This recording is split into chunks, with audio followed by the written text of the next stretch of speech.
Está no ar, abre aspas, o primeiro jornal multidigital do eixo SP-Rio. Abre aspas. Olá, começa agora mais um Abre aspas. Muito bom dia para você que nos acompanha pela SP-Rio+, pelo Facebook. Lembrando sempre a partir das 7h30 da manhã, ao vivo estamos pelo também, além do Facebook, também pelo aplicativo da rádio disponível para Android e para iOS. E também depois, na íntegra, o conteúdo no spriomais.com.br. Aqui comigo nos estúdios, o jornalista José Guilherme Ferreira. Bom dia, Zé. Bom dia, Rodrigo. Hoje é segunda-feira, dia 30 de julho de 2018, e nos destaques de hoje, um novo centro de treinamento da Embraer em Joanesburgo, na África, foi anunciado pelo presidente Michel Temer. São José dos Campos faz entrega de carros elétricos para a Guarda Municipal, será os 100% da frota agora com carros elétricos. O IBGE aponta que o Vale do Paraíba terá mais idosos do que crianças daqui a 30 anos. Em São Paulo, a Aeronáutica apura as causas da queda de uma aeronave no campo de Marte neste domingo. E também as informações da rodada do final de semana do Brasileirão com Ail Marques. Estes e outros destaques dentro de instantes. Jornal Abre aspas. Jornal Abre aspas. E a gente começa a edição de hoje do Jornal Abre aspas com um comentário do jornalista José Guilherme Ferreira. Eis a questão. Os dois nomes ao governo de São Paulo, com melhor pontuação nas pesquisas eleitorais, foram oficializados no fim de semana. Na festa de homologação da chapa tucana, Geraldo Alckmin tratou a candidatura de Dória como a candidatura da inovação. Disse ainda que Dória foi escolhido para liderar o trabalho dos tucanos durante os próximos 4 anos, concluindo que, quando São Paulo vai bem, o Brasil vai bem. Inovação, uma vírgula, já que Dória tem se cercado de algumas raposas e filhotes da velha política. Seu vice Rodrigo Garcia é do DEM de outros carnavais. Faz assim como Alckmin ao abraçar o Centrão. Na última pesquisa Ibope, Dória aparece com 19% das intenções de voto. Em segundo lugar, com 17%, vem o nome de Paulo Scaff, do MDB, presidente e licenciado da Fiesp. Na verdade, Scaff está tecnicamente empatado com Dória, e é com o tucano que ele vai brigar ponto a ponto, e a briga vai ser boa. Já vemos penas no ar, do tucano e do pato da Fiesp. Henrique Meirelles, o ex-ministro da Fazenda de Temer, e que participou de governos petistas, foi emprestar seu apoio na homologação de Scaff, também neste fim de semana. Mas o presidente Temer foi mesmo esquecido na festa. Afinal, quem quer ser associado a um presidente de impopularidade nunca vista? Scaff, que participa de debate hoje em São José dos Campos, terá como vice a tenente-coronel da PM, Carla Basson, dando um aceno às mulheres e à questão da segurança. Luiz Marinho, do PT, e Márcio França, do PSB, são forças importantes a considerar, mas tanto Dória como Scaff parecem desprezar o potencial dessas candidaturas. Tem, sim, que administrar, por enquanto, problemas nos seus próprios ninhos. Daqui a pouco a gente retorna com mais informações da política. Agora, dando destaque aqui na nossa região, quase 40 anos se passaram, mas finalmente um dos carros mais populares, do país, aí, o Gol, ganhou um câmbio automático. A Volkswagen apresentou a novidade na fábrica de Taubaté, aqui no Vale do Paraíba, onde ele é produzido. Além do Gol, o sedã Voyage também passa a ter a opção de transmissão automática. O lançamento faz parte da lista de 20 novidades previstas dentro de um investimento de 7 bilhões de reais no país até 2020. A importância desses produtos do Gol Voyage transmissão automática é que está um segmento muito importante no Brasil. Né? Eu apresento hoje que o segmento hoje representa 40% do mercado. E nós acreditamos que vai para 60%. E mais importante do que isso, é saber como nós posicionamos os carros. É um preço bastante bem posicionado em relação à concorrência. Carros já consagrados no Brasil, então tem muita expectativa positiva também desses carros e ganhar participação no mercado. Para essa nova linha de produção foram contratados novos funcionários, porém não há previsões para novas contratações ou até mesmo um terceiro turno na fábrica de Taubaté. Somos bastante flexíveis nas mudanças de mercado. Você sabe que os países, Brasil, Argentina, a região, se obedece de um dia para outro. Né? Então, nós temos que ajustar os programas de produção rapidamente. Obviamente, a fábrica de Taubaté se ajusta a produzir o óleo Voyage transmissão automática, mas não tem uma grande mudança no processo produtivo, porque essa fábrica tem um histórico, desde 1980, produzir o óleo Voyage. Então, tem um conhecimento já de produzir o carro. Então, acho que sim, tem algumas mudanças, mas não são mudanças significativas produtivas. Sim? E nós continuamos trabalhando muito bem na fábrica, no sindicato, para continuar cada dia sendo mais eficientes na produtividade. Né? Porque, como eu estava falando ontem com o sindicato, nós exportamos a metade dos carros produzidos aqui para a América Latina. Então, nós precisamos ser cada vez mais competitivos, não somente com os competidores do Brasil, mas para poder exportar para outros países. Né? Muito bem. A Prefeitura de São José dos Campos ela fez a entrega oficial dos carros elétricos que servirão à Secretaria de Proteção ao Cidadão. A frota da Guarda Municipal será a única no Ocidente a ter veículos 100% elétricos, sendo superada aí no mundo apenas pela China. Os 30 carros disponíveis para a Secretaria não são mais econômicos, né? Não poluentes, com menor custo de manutenção e ótimo desempenho. A Prefeitura está inovando com ações de sustentabilidade e preservação do meio ambiente, como diz a nota oficial da Prefeitura. A modernização da frota da proteção ao cidadão reforça as ações da São José Unida, um programa criado pela Prefeitura para integrar o trabalho das forças policiais da cidade e diminuir os índices de criminalidade. A empresa vencedora da licitação para essa locação dos veículos, ela possui um contrato por um período de 36 meses com a Prefeitura. O valor do contrato é de R$ 3.900 por veículo ao mês. Esperamos que essa experiência dos carros elétricos alcance outros setores da Prefeitura. Né? Morreu na manhã de domingo a colunista social Maria Encarnação Gomes, de 80 anos, aqui em São José dos Campos, e o prefeito de São José, Felício Ramute, decretou 3 dias de luto oficial na cidade por conta da morte carioca. Maria chegou a São José dos Campos na década de 70 e trabalhou por 35 anos como colunista social em jornais, revistas e rádios na cidade, tendo destaque aí como colunista por décadas no jornal Vale Paraibano, que agora é o jornal O Vale. Ela deixou 2 filhos e um neto. O enterro acontece nesta segunda-feira, já agora, né, a partir das 8 horas, no cemitério Parque das Flores, no Jardim Morumbi. Maria Encarnação criou uma nova maneira de fazer colunismo social, né? Era muito bem relacionada e conseguia muitos furos na própria área da política. Agora são 8h03. Nós vamos para um breve intervalo. Você, amigo internauta que nos acompanha, também você, ouvinte que nos acompanha pelo aplicativo da Rádio SP Rio, permaneça conosco, já retornamos com mais informações. Jornal Abre Aspas. Jornal Abre Aspas.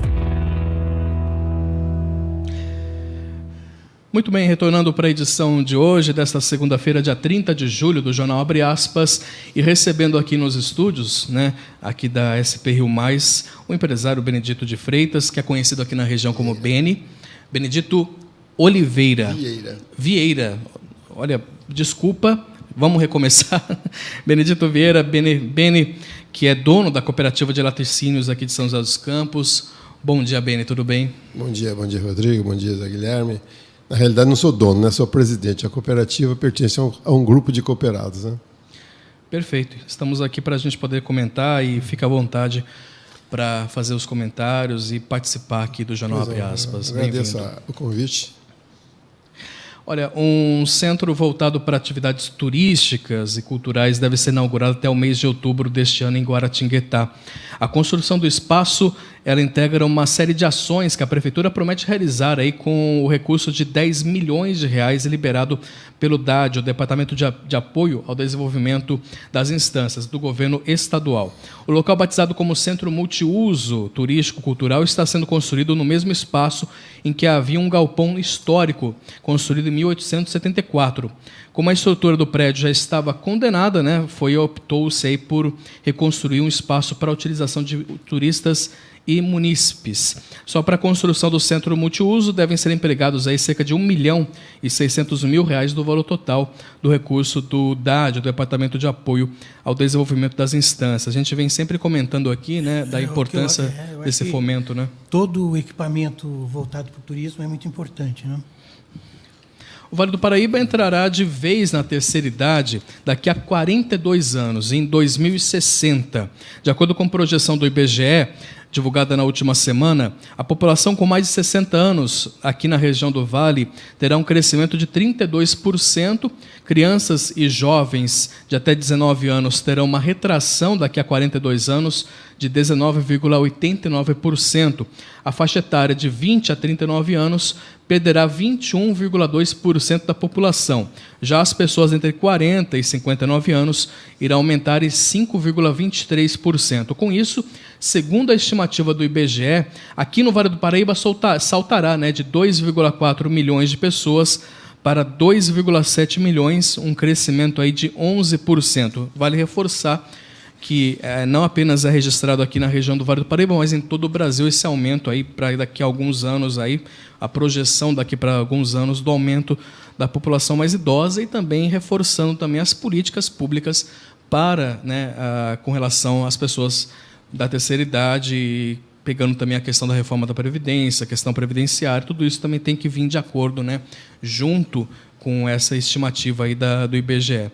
É importante que os nossos candidatos a governador, os presidenciáveis, tenham esse olhar, Beni, mais focado também para a terceira idade. Então, a questão previdenciária é que vai ter que ter mudanças, porque realmente, com o aumento da idade média, evidentemente que nós vamos ter mais aposentados, ou seja, menos gente trabalhando para poder estar pagando aqueles que estão aposentados. Então, tem que ter uma modificação nesse sistema. A Justiça suspendeu o leilão de 11 lotes públicos pela Fundação Prolar em Jacareí. A abertura dos envelopes aconteceria na próxima sexta-feira, dia 3 de agosto. A liminar foi concedida após realização de uma ação civil proposta pela Defensoria Pública de São Paulo. A Defensoria Pública argumentou que o leilão seria ilegal porque violaria a ordem urbanística e que o leilão não teria levado em conta a avaliação mercadológica dos lotes. A acusação também indicou que o leilão não teve planejamento e consultas públicas. A Fundação Prolar de Jacareí comunicou por meio de nota que o leilão está dentro da legalidade e que vai recorrer dessa decisão. O presidente Michel Temer afirmou que será inaugurado em breve, não deu uma data, de um centro de treinamento da fabricante brasileira de aviões Embraer, lá em Joanesburgo, na África do Sul. O presidente declarou que o novo centro contará com equipamentos modernos e formará milhares de profissionais por ano na África. O anúncio foi feito durante uma reunião dos BRICS, que é o grupo formado por Brasil, Rússia, Índia e China. E em um encontro bilateral do Brasil com a China, os dois presidentes também falaram sobre agricultura e exportações de produtos brasileiros para o país chinês. Menos barreiras para a exportação de carne de frango e de açúcar do Brasil. Esse foi o pedido feito pelo presidente Michel Temer durante encontro com o presidente da China, Xi Jinping. Em maio de 2017, o governo chinês impôs uma taxa extra de 40% sobre as importações de açúcar do Brasil, o que resultou numa alíquota de 90%. Com a medida, as exportações brasileiras do produto para a China caíram 86%. O Brasil, que em 2016 enviou 2,5 milhões de toneladas de açúcar para os chineses, mandou, em 2017, 334 mil toneladas. Em junho deste ano, o governo chinês também passou a aplicar taxa extra à carne de frango brasileira. A medida varia de 18,8% a 38,4% sobre o valor das importações, a depender da empresa, e abrange frango in natura, inteiro ou em partes. Atualmente, a China é destino de 10% das exportações brasileiras de frango, o que equivale a 800 milhões de dólares por ano. O volume exportado cresceu em média 20% ao ano nos últimos 5 anos. O presidente brasileiro também falou sobre a abertura do mercado chinês para a soja processada. Nós exportamos muita soja para a China, mas soja em grão. E o que nós queremos e ressaltei isso ao presidente Xi Jinping, mandar os elementos processados, ou seja, óleo de soja e farelo de soja, o que naturalmente permite a industrialização no nosso país. E ele recebeu muito bem essas ideias, concordou, vai mandar os técnicos examinarem. Eu mencionei também a questão das concessões, privatizações que nós estamos fazendo no país, dos investimentos chineses lá já existentes e de outros que ele disse que vai colaborar muito para investir bastante lá. Ferrovia também, presidente? Igualmente, ferrovias, portos, aeroportos, linhas de transmissão e agora distribuidoras de energia. O ministro da Agricultura disse que a ideia é aumentar as trocas comerciais com os chineses. O presidente Xi Jinping, sim, disse que vai tratar esses assuntos colocados pelo presidente Temer como prioridade e quer ampliar o mercado, falou também em questão de protecionismo, e os dois países têm mercados bastante livres entre eles. Muito bem, incentivos aí, vê com boas perspectivas. Não tem dúvida, né? A China é um grande mercado importador do Brasil. Só que nós temos que lembrar que a China deve ser um consumidor nosso de produtos agrícolas, mas não industrializado, porque é de conhecimento de todos que a mão de obra chinesa é muito mais barata que a nossa, e nós não vamos competir com eles de maneira nenhuma. Então, a exportação de soja ou de qualquer outro produto agrícola ou mesmo da pecuária seria um mercado a ser tratado com carinho, mas quando ele falou em industrializado, nós não vamos ter condição de competir com eles de forma alguma. Em seu in natura mesmo. E continua a novela da Farra das Viagens na Câmara de Taubaté. Essa novela, essa Farra das Viagens foi relatada e denunciada pelo jornal Vale. Um novo capítulo surgiu já que em março desse ano, 4 meses antes de estourar esse escândalo, o presidente da Câmara de Taubaté, o Diego Fonseca, do PSDB, negou a existência da prática de vereadores apresentarem notas fiscais para pedir reembolso por despesas de refeições de outras pessoas. A afirmação foi feita naquele mês, após o jornal Vale questionar um ofício enviado pelo Tucano aos demais parlamentares. No documento, o presidente da casa, ele afirmava que as despesas de viagem serão ressarcidas unicamente na proporção de consumo do nobre parlamentar, diz o texto. Na ocasião, a reportagem do jornal Vale questionou a necessidade desse alerta, já que essa regra já estava prevista claramente nas normas internas das viagens oficiais. Na época, o Tucano alegou que a recomendação fazia parte da política de reforçar aos vereadores a como proceder no processo de viagem e afirmou que não foi constatado nada de incorreto nas notas fiscais, digo de passagem, nas notas fiscais apresentadas pelos parlamentares até então.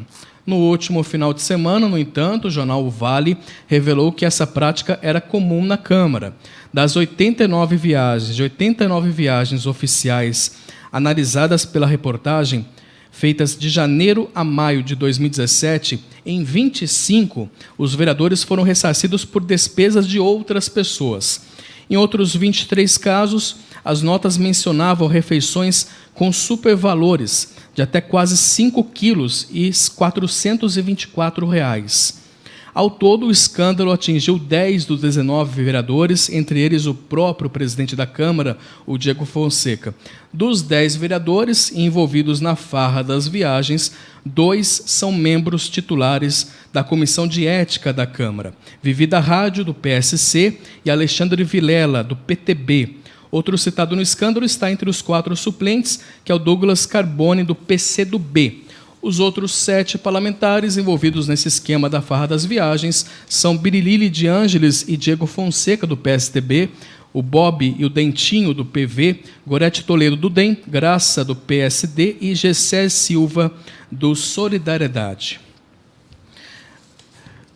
E a gente vai continuar acompanhando, né? E junto, aliás, parabenizar o Jornal O Vale por essa reportagem que mostrou esse escândalo aí, que infelizmente acontece, está ocorrendo e infelizmente está também envergonhando a população de Taubaté com essa farra deliberada aí de viagens aí, de viagens que são feitas e que são não declaradas, enfim, é uma coisa bem complicada que está ocorrendo lá em Taubaté por alguns vereadores de Taubaté e que é bom a gente poder colocar em público, né, as claras, e que sejam os cofres aí sejam ressarcidos diante dessa farra toda. Muito bem. Nós vamos para um breve intervalo, porque na sequência nós temos a previsão do tempo e logo na sequência também as informações da política nacional. Então, portanto, fique aí que a gente retorna já já. Jornal Abre Aspas.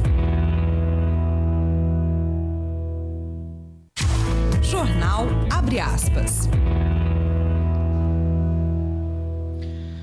Retornando com o Jornal Abre Aspas, na edição desta segunda-feira, e vamos falar do tempo, saber como é que vai ficar o tempo nesse começo de semana aqui na nossa região, com a Camila Brasiliense. Bom dia, Camila. Bom dia, Rodrigo Fernandes. Nesta segunda-feira tem mudança no tempo aqui em São Paulo devido à aproximação de uma frente fria. Com isso, o tempo ficará instável, com predomínio de céu nublado em todas as regiões e há previsão de pancadas de chuvas isoladas a partir da tarde. Estas podem vir acompanhadas de rajadas de vento e raios, principalmente na região do litoral. Hoje, as temperaturas vão cair um pouco em relação a ontem, com previsão de 26 graus no Vale do Paraíba e capital paulista, 24 graus no litoral e 21 graus na Serra da Mantiqueira. Camila Brasiliense, do Tempo Vale, para o Jornal Abre Aspas. Obrigado, Camila, pelas informações. 8h19, o Partido Democracia Cristã, o antigo PSDC, confirmou em São Paulo a candidatura de José Maria Emael à presidência da República. A Convenção Nacional do DC foi realizada na zona oeste da capital paulista. O partido oficializou a escolha de José Maria Emael como candidato à presidência. Emael é presidente nacional da legenda e concorre pela 5ª vez ao cargo. O nome do candidato à vice-presidência pelo DC também foi confirmado. É Elvio Costa, pastor da Assembleia de Deus e professor universitário. A candidatura de Emael pretende diminuir o custo do crédito para o setor produtivo, apoiar o agronegócio e assegurar moradia para a população carente. Também prevê o incentivo à integração das forças de segurança e a reformulação do sistema penitenciário para atender à ressocialização dos apenados. Construir o Brasil potência, o Brasil que seja respeitado pelo mundo, o Brasil que navegue nas rotas do desenvolvimento. Este é o compromisso, muito mais do que o compromisso, é uma obsessão. E eu tenho, como candidato a presidente da República pela Democracia Cristã, esta obsessão. Brasil potência. O PTB, o Partido Trabalhista Brasileiro, e o PSD, o Partido Social Democrático, oficializaram o apoio à pré-candidatura de Geraldo Alckmin, do PSDB, à presidência. Também em convenção, o Solidariedade confirmou também apoio a Alckmin. Em Brasília, o Partido Verde também decidiu em convenção não ter um candidato à presidência da República, mas não anunciou apoio a um outro partido. A Executiva Nacional do PV deve avaliar se indica algum nome para ser vice-presidente em outra chapa. A defesa do ex-governador de Sérgio Cabral solicitou ao presidente Michel Temer para transferi-lo de Bangu 8. O advogado Rodrigo Roca entrou com um recurso hierárquico administrativo a fim de que Temer mude a decisão do interventor, o general Braga Neto, que negou um primeiro pedido para acomodar Cabral numa sala do Estado-Maior da PM. Cabral foi preso em novembro de 2016 dentro da Operação Lava Jato, encaminhado para Bangu 8. Aí veio o vai e vem do Cabral, né? No mês seguinte, passou por uma semana na carceragem da PF em Curitiba, depois ele acabou sendo transferido para a cadeia em Benfica. Porém, em maio de 2017, lá em Benfica, Cabral teria desfrutado de uma série de regalias e foi novamente transferido para janeiro deste ano para o Complexo Médico Penal de Pinhais, lá no Paraná. 3 meses depois, Por determinação do Supremo, Cabral foi novamente enviado para Bangu 8, onde permanece até o momento. O recurso hierárquico apresentado pela defesa de Cabral entende que o general Braga Neto é subordinado ao presidente Michel Temer e que nomeou, todo o gabinete de intervenção. O regime comanda não só as polícias, mas também o sistema penitenciário do Rio de Janeiro. É um absurdo isso de querer envolver o presidente da República numa questão de transferência e de acomodação de presos. 3 homens suspeitos de participação nos ataques a ônibus, a prédios públicos no Ceará, neste final de semana, foram identificados e presos ainda no sábado pela Polícia Civil no estado. Dos 3, um deles é suspeito de ser um dos articuladores das ocorrências registradas na capital e na região metropolitana. Um vídeo feito por um morador mostra o momento em que os criminosos expulsam os passageiros e atiram o coquetel Molotov no ônibus, como você está vendo aí nas imagens. Fortaleza sofre uma onda de ataques contra prédios públicos e a frota de ônibus desde a madrugada de sexta-feira. A Secretaria de Segurança Pública não divulgou a motivação desses crimes. Uma aeronave de pequeno porte caiu no começo da noite de ontem no Campo de Marte, na zona norte de São Paulo. 7 pessoas estavam a bordo, 6 foram resgatadas com vida e o piloto não sobreviveu. As circunstâncias do acidente serão investigadas pela CENIPA, o órgão da Força Aérea Brasileira, e testemunhas disseram que o avião havia tentado pousar, mas o piloto não tinha certeza de que o trem de pouso estava abaixado. O acidente teria ocorrido na 3ª tentativa por essa versão dos moradores que estavam na região. O avião tinha capacidade para 7 passageiros e pertencia à Videplast, que é uma empresa de plástico com sede em Santa Catarina. O avião foi fabricado em 2008 e estava em estado regular pela ANAC, Agência Nacional de Aviação Civil. O Tribunal de Justiça do Rio de Janeiro condenou o ex-governador do estado, Antony Garotinho, à perda dos direitos políticos dos próximos 8 anos. A acusação que pesa sobre o ex-governador Antony Garotinho é o desvio de 234 milhões de reais da Secretaria de Estado de Saúde entre 2005 e 2006, época em que a mulher dele, Rosinha Mateus, era governadora do estado. De acordo com a denúncia do Ministério Público, parte desse dinheiro foi usada na pré-campanha de Garotinho à presidência da República. E naquela época, a condenação da Justiça prevê que Garotinho pague, e o Garotinho e outros 30 réus paguem 234 milhões de reais que teriam sido desviados, e Garotinho também vai ter que pagar 2 milhões de reais por danos morais ao Tesouro Público, além de uma multa de 500 mil reais. O ex-governador afirma que a decisão da Justiça não provoca inelegibilidade, já que não houve enriquecimento ilícito. Garotinho também disse que a decisão foi tomada sem a presença dos advogados, o que teria cerceado o direito de defesa. O ex-governador também disse que a suspensão dos direitos políticos não é imediata e que pretende recorrer da decisão. Na denúncia, consta que a Secretaria Estadual de Saúde teria contratado a ONG ProCefet, que por sua vez subcontratou outras 130 entidades, pelo menos 100 delas ligadas a igrejas evangélicas, para a prestação de serviços de assistência médica em comunidades carentes do Rio. É mais uma condenação de Garotinho, entre tantas que ele já tem acumulado. E a gente está falando de política e a gente percebe essas movimentações com relação à corrida presidencial, e a gente viu aí, Beni, uma movimentação muito grande com o apoio ao Tucano Geraldo Alckmin, que aí também tem a questão de ganho de mais espaço na TV, enfim, tem uma série de questões. São essas coisas que entristecem muito a gente, como brasileiro. Você vê, de um lado, procurando apoios de vários partidos com um único objetivo, ganhar tempo de televisão. E, de outro lado, com um único objetivo, ganhar cargos. Eu acho que isso aí, enquanto essa política for mantida desta forma, para mim é sinônimo de atraso para o país. O prefeito de Japeri, na região metropolitana do Rio de Janeiro, Carlos Moraes, e o vereador Cláudio José da Silva foram presos em uma operação de combate ao crime organizado na Baixada Fluminense. A notícia é que, além dessa prisão e envolvimento de um político com envolvimento de drogas, ele também, quando ele chegou na cidade lá da polícia, o prefeito fez ameaças aos jornalistas. O prefeito Carlos Moraes e o vereador Cláudio José da Silva, o Cacau, ambos do PP, Partido Progressista, são acusados de fraudes em licitações e de desvio de dinheiro público. Na chegada à cidade da polícia, o prefeito fez ameaças aos jornalistas. Depois a gente acerta na baixada. Oi? Não teve nada. Tá ameaçando? Tá ameaçando a gente? Tô sim.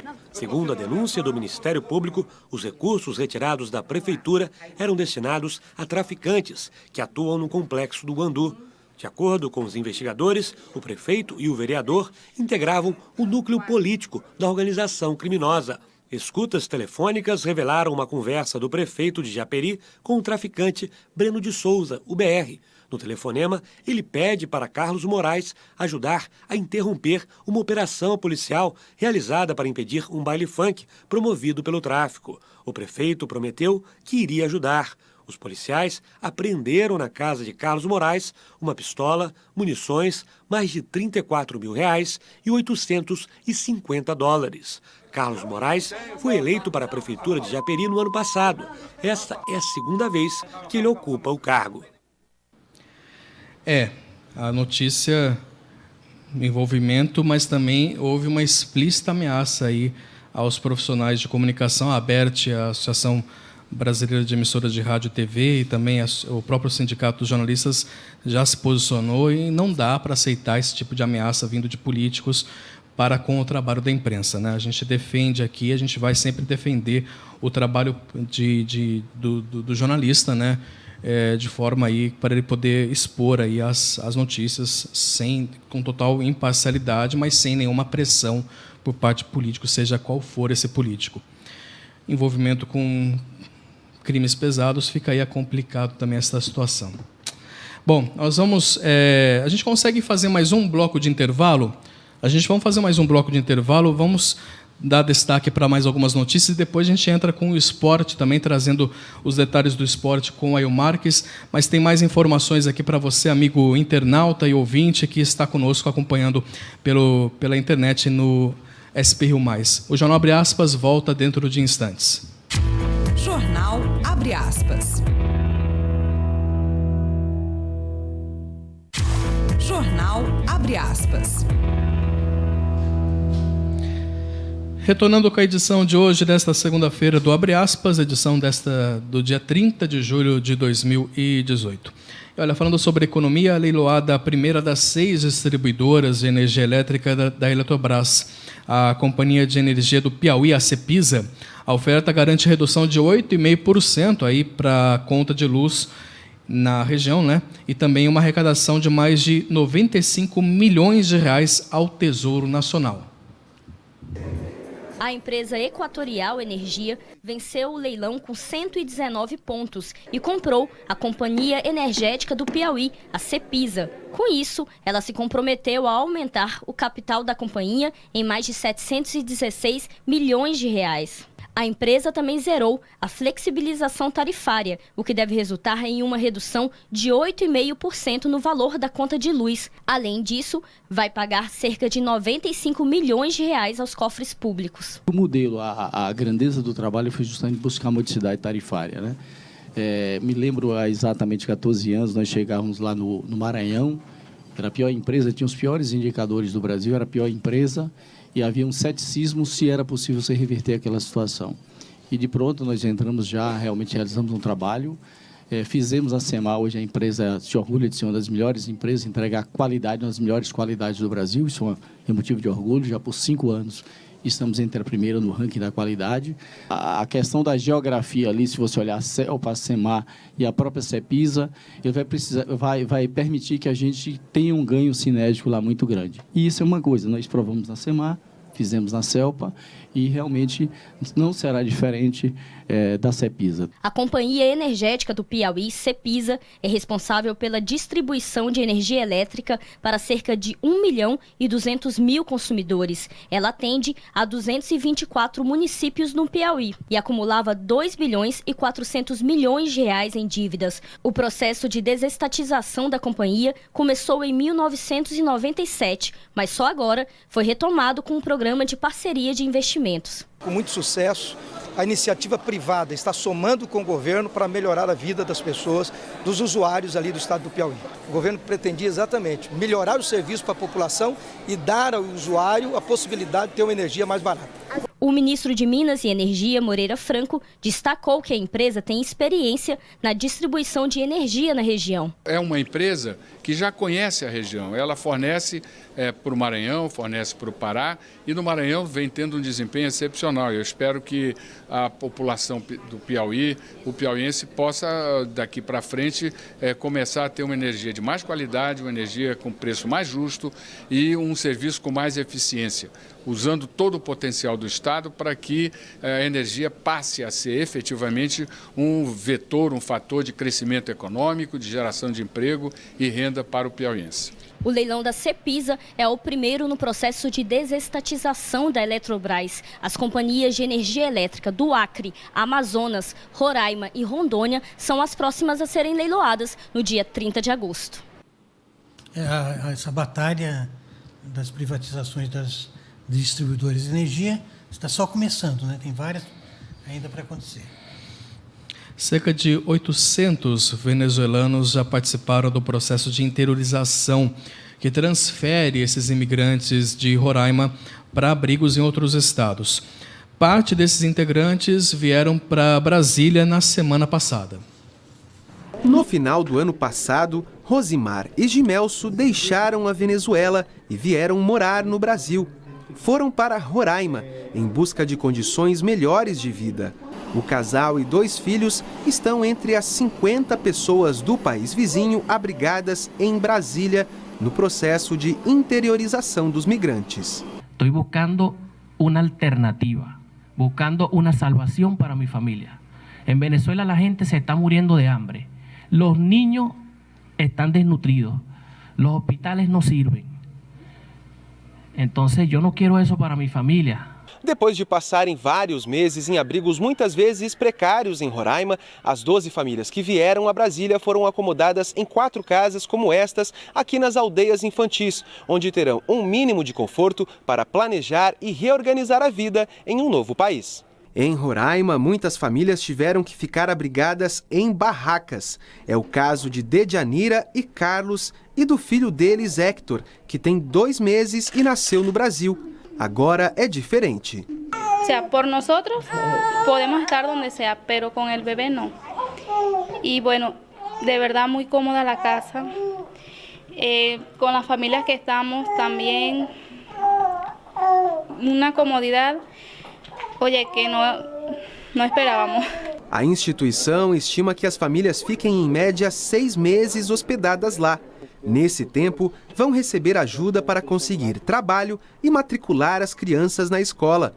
O grupo tem 13 crianças e adolescentes e 7 bebês. Esses venezuelanos deixaram para trás parentes, amigos e só estão em busca de uma oportunidade. Pienso passar um tempo acá, ter um emprego para poder ayudar a mis seres queridos allá en Venezuela. Si pudiera traérmelos, los trajera. Pero también pienso volver a Venezuela porque sé que vamos a salir adelante con la economía y lo demás. O sea, sé que hay esperanza, que Venezuela vuelva a ser lo que era antes. Que isso aí pelo menos sirva de exemplo para o brasileiro no dia da eleição, né? Vamos falar de esportes? Vamos lá. Linha de frente. Rodada do Brasileirão ontem, aliás, o líder continua o Flamengo, mas o São Paulo está ali já, né, pleiteando a vaga, o título do Brasileirão. Vamos com os comentários da rodada do Brasileirão com o Ail Marques. Muito bom dia, Ail. Muito bom dia aos ouvintes da SP Rio Mais para todo o Vale do Paraíba e o mundo, né, através da internet, a SP Rio Mais, a plataforma digital do Vale do Paraíba. Olha, o Rodrigo, o São Paulo vem acompanhando o Flamengo aí há diversas rodadas no Campeonato Brasileiro, viu?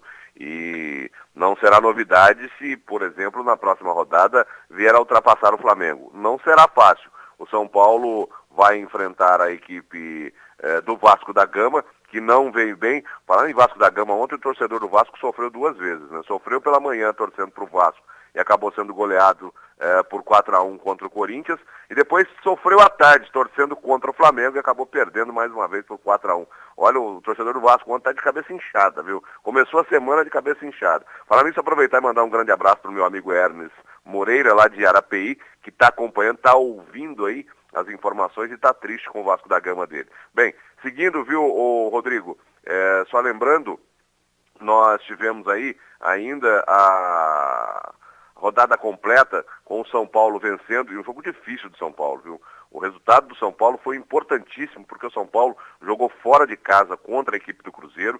São Paulo passou aí umas 4 rodadas com jogos completamente difíceis.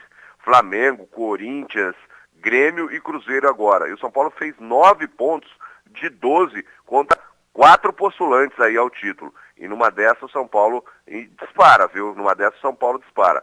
Ceará 1, Fluminense 0 no final de semana. Como eu já disse, que o Corinthians goleou o Vasco 4-1 de virada. O Palmeiras fez 3-0 no Paraná Clube. O São Paulo foi ao Mineirão e fez 2-0 no Cruzeiro. O Atlético Paranaense derrubou o Wagner Mancini. 4-0 sobre o Vitória, resultado que classificou, que eliminou aí o técnico da equipe do Vitória. Acabou demitindo aí o Wagner Mancini depois dessa derrota. O Flamengo fez 4-1 no Sport, continua líder, 2 pontos de vantagem para o São Paulo. O Internacional fez 3-0 no Botafogo. Chapecoense e Grêmio empataram em 1-1. E o Santos, derrotado em casa pelo América Mineiro, pode entrar na zona do rebaixamento hoje, dependendo do resultado do Bahia contra o Atlético Mineiro.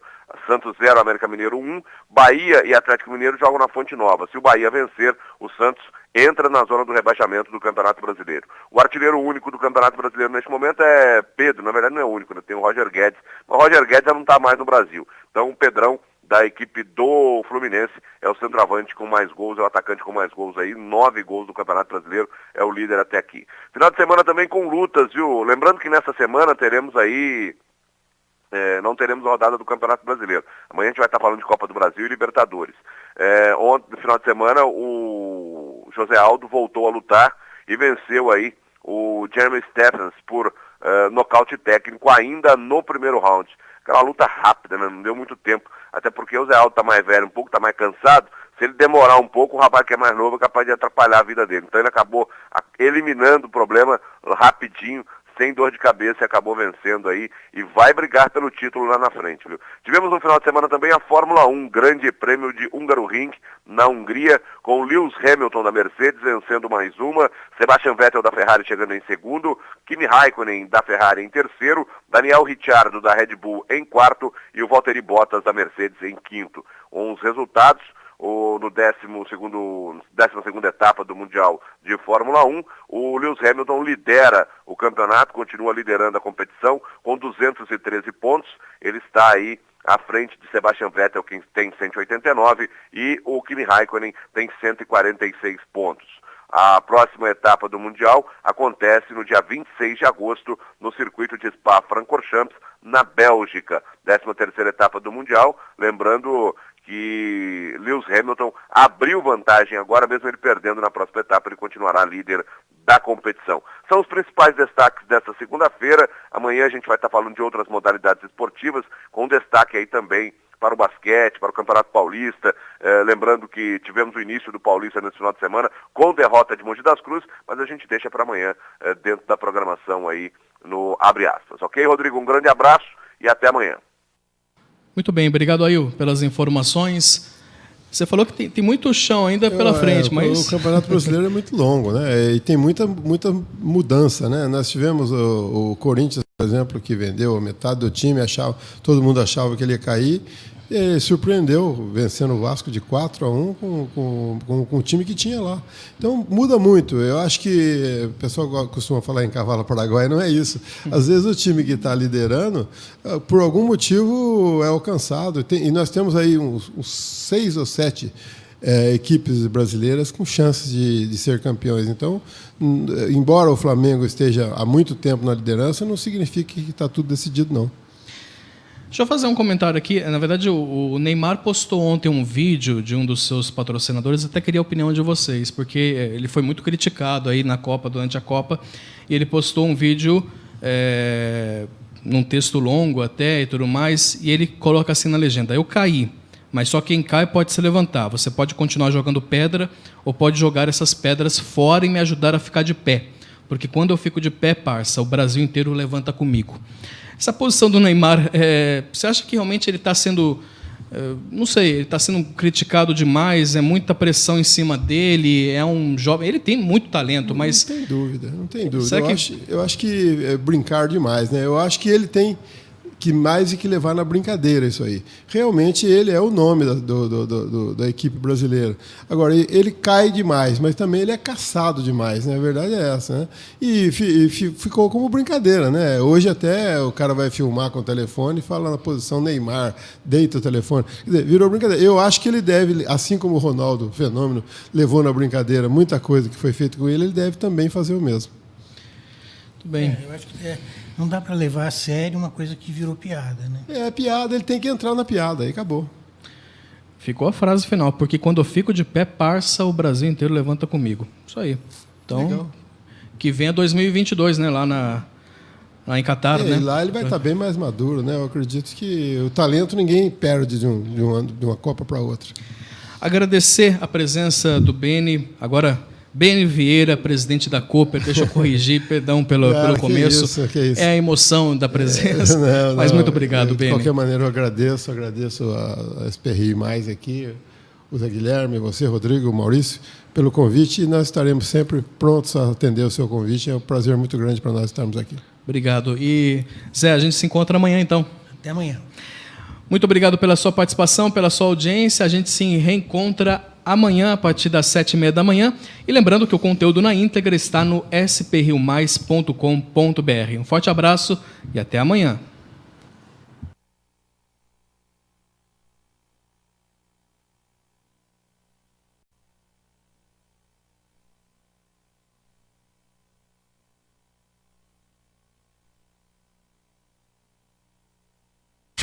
Jornal Abre Aspas.